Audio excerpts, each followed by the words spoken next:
వచ్చేటప్పుడు ఎవరో ఏం మాట్లాడుతారో చూద్దామని ఆయన పేపర్ తీసిన. పేపర్ తీసి చూసే వరకు నేను గత సంవత్సర కాలంలో చూసిన బెస్ట్ జోకు, అత్యుత్తమ జోకు పొద్దున పేపర్లో చూసిన. ఏంటిదా జోక్ ఎరికేనా? రేవంత్ రెడ్డి ఢిల్లీకి పోయిండు. ఢిల్లీకి పోయి ఢిల్లీలో ఆడ స్పీచ్ ఇస్తాడు రేవంత్ రెడ్డి. ఇలా పత్రికల్లో రాసిండు, తెలంగాణలో మొత్తం ఉద్ధరించిన ఢిల్లీని కూడా ఉద్ధరిస్తా, మీరు నా మాట నమ్మి ఢిల్లీలో కూడా కాంగ్రెస్ కి అధికారం ఇయ్యండి చెప్పి రేవంత్ రెడ్డి గారు ఢిల్లీలో చెప్తాడు.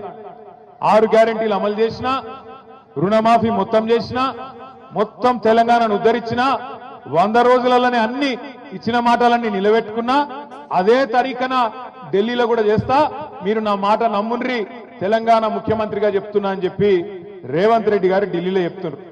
ఇక్కడికి వచ్చిన మా ఆడబిడ్డలు నేను అడుగుతున్నా, మీరు జవాబు చెప్పాలి. అమ్మకు అన్నం పెట్టనోడు చిన్నమ్మకు బంగారు గాజులు చేయిస్తాడా? అమ్మకు అన్నం పెట్టనోడు చిన్నమ్మకు బంగారు గాజులు చేయిస్తాడా?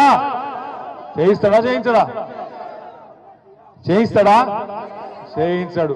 కూట్ల రాయి తీయనోడు ఏట్ల రాయి తీస్తాడా? తెలంగాణను ఉద్ధరించినోడు అంటే ఢిల్లీలో ఉద్ధరిస్తాడా? పోయి అబద్ధాలు చెప్పొచ్చున ముఖ్యమంత్రి అంటోడు. 6 గ్యారెంటీలు అమలు చేసేసిండట, అయిపోయిందట.